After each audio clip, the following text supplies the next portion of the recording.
تاریخ میں چند ہی لوگ ایسے گزرے ہیں جن کا قد ان کی اصل جسامت سے کہیں بڑا نظر آتا ہے، اور نپولین بوناپارٹ ان میں سر فہرست ہیں۔ ایک عام سا کورسیکا کا لڑکا جسے فرانس کے اشرافیہ کبھی مکمل طور پر قبول نہ کر سکے، وہی لڑکا چند برسوں میں یورپ کے طاقتور ترین تخت پر بیٹھ گیا۔ سوال یہ نہیں کہ نپولین عظیم تھا یا ظالم، اصل سوال یہ ہے کہ آخر وہ کون سا راستہ تھا جس نے ایک تنہا سپاہی کو شہنشاہ بنا دیا، اور پھر اسی راستے نے اسے زوال تک کیوں پہنچایا۔ السلام علیکم، آپ دیکھ رہے ہیں اسرار ماضی، جہاں ہم لاتے ہیں تاریخ، علم اور حقیقتوں سے بھرپور معلومات۔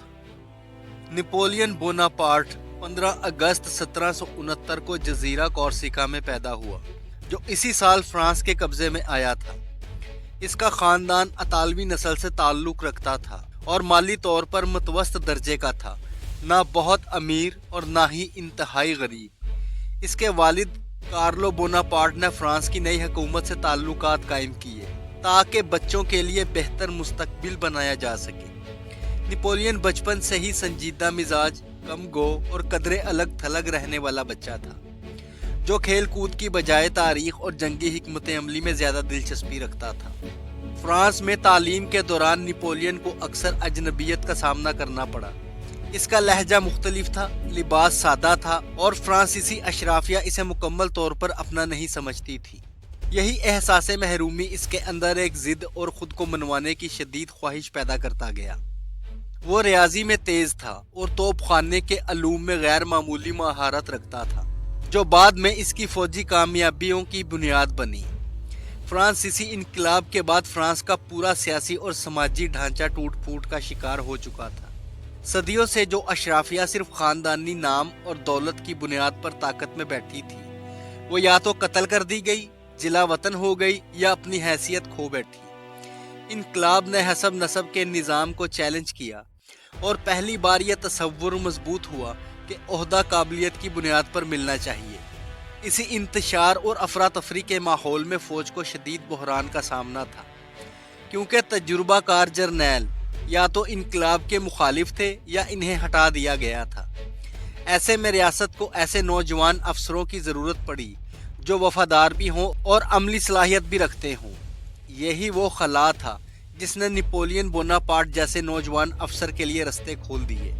نپولین کسی بڑے خاندان سے تعلق نہیں رکھتا تھا، مگر اس کے پاس وہ چیز تھی جو اس وقت سب سے زیادہ قیمتی تھی: فوجی علم، نظم و ضبط اور فیصلہ کن سوچ۔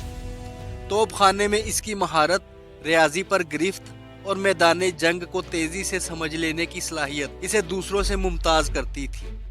جہاں پرانے جرنیل روایت کے مطابق سوچتے تھے، نپولین حالات کے مطابق حکمت عملی بدلنے میں جھجک محسوس نہیں کرتا تھا۔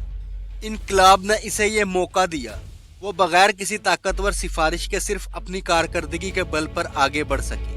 تاہم یہ ترقی صرف قابلیت کا نتیجہ نہیں تھی، بلکہ حالات کا فائدہ اٹھانے کی صلاحیت بھی اس میں شامل تھی۔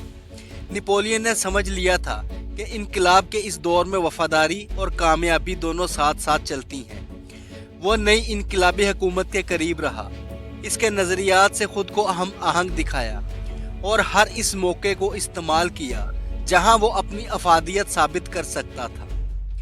اسی طرح فرانسیسی انقلاب، جو بہت سوں کے لیے تباہی ثابت ہوا، نپولین کے لیے ایک سیڑھی بن گیا جس پر چڑھتے ہوئے وہ ایک عام افسر سے تاریخ کے طاقتور ترین کرداروں میں شامل ہو گیا۔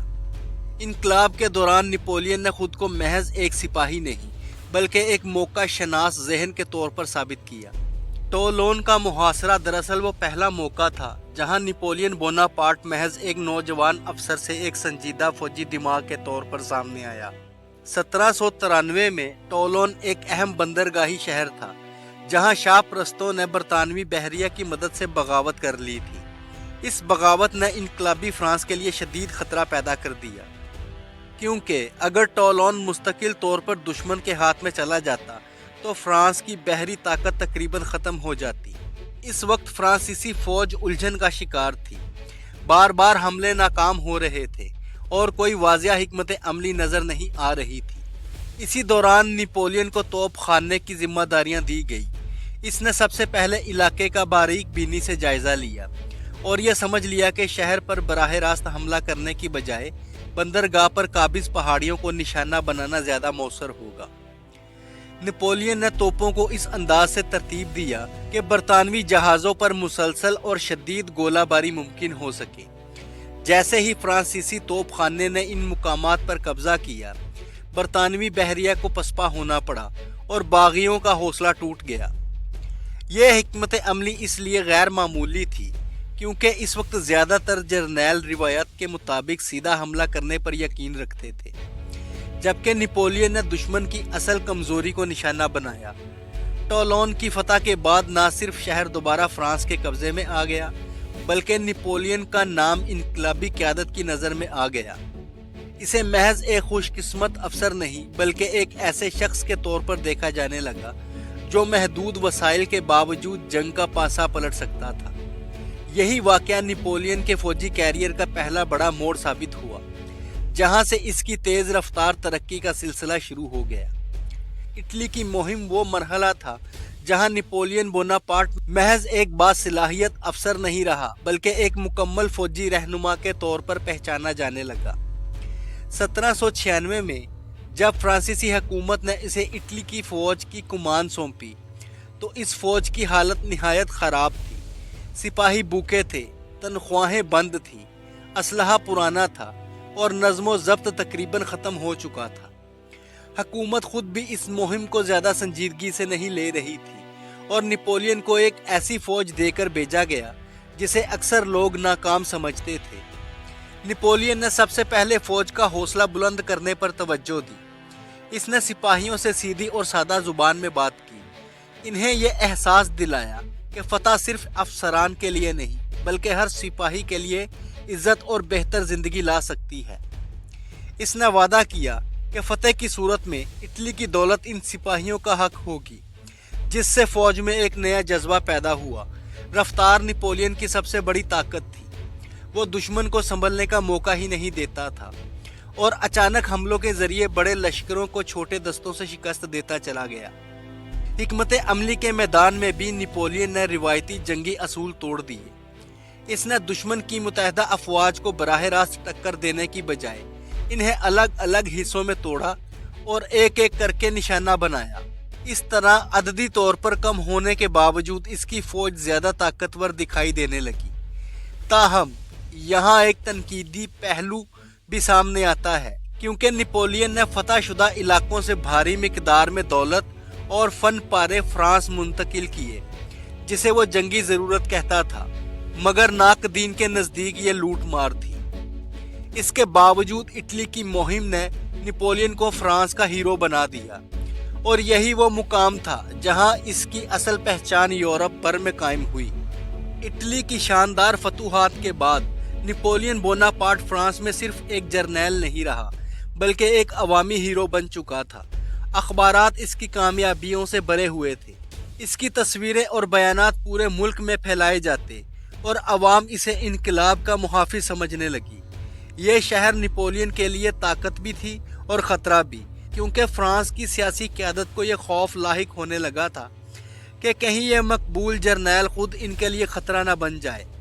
اسی پس منظر میں مصر کی مہم کا منصوبہ سامنے آیا، جسے بظاہر قومی مفاد کا حصہ دکھایا گیا، مگر اس کے پیچھے سیاسی حساب کتاب بھی شامل تھا۔ مصر کی مہم کا بنیادی مقصد برطانیہ کو کمزور کرنا تھا، کیونکہ اس وقت برطانیہ فرانس کا سب سے بڑا دشمن تھا اور سمندری طاقت کے باعث اسے براہ راست شکست دینا ممکن نہیں تھا۔ فرانس کی حکومت نے سوچا کہ اگر مصر پر قبضہ کر لیا جائے تو برطانیہ کے ہندوستان تک تجارتی راستے متاثر ہوں گے۔ نپولین کے لیے یہ مہم ایک سنہری موقع تھی۔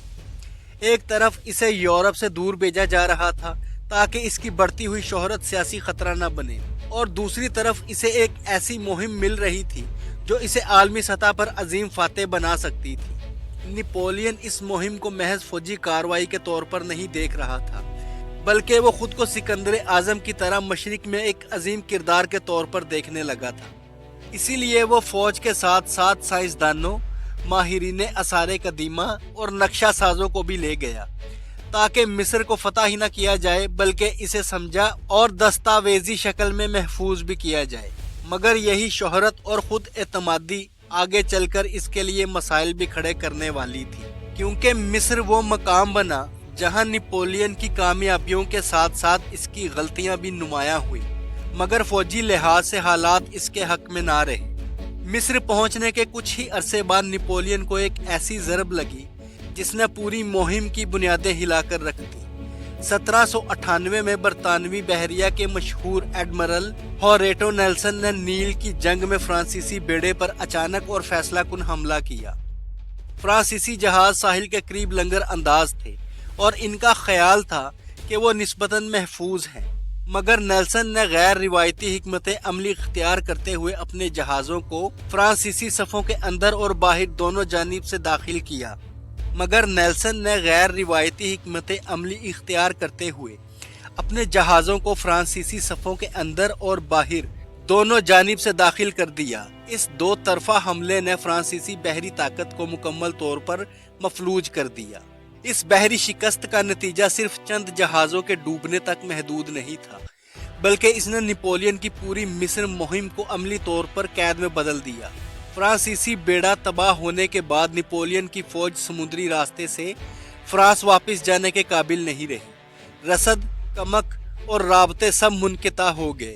اب نپولین ایک ایسی سرزمین پر موجود تھا جہاں وہ جیت تو سکتا تھا مگر نکل نہیں سکتا تھا۔ یہ صورتحال اس کی اب تک کی فتوحات کے بالکل برعکس تھی، کیونکہ پہلی بار وہ ایک ایسی جنگ میں پھنس چکا تھا جہاں فیصلہ اس کے ہاتھ میں نہیں رہا تھا۔ یہاں نپولین کی شخصیت کا ایک اور پہلو سامنے آتا ہے۔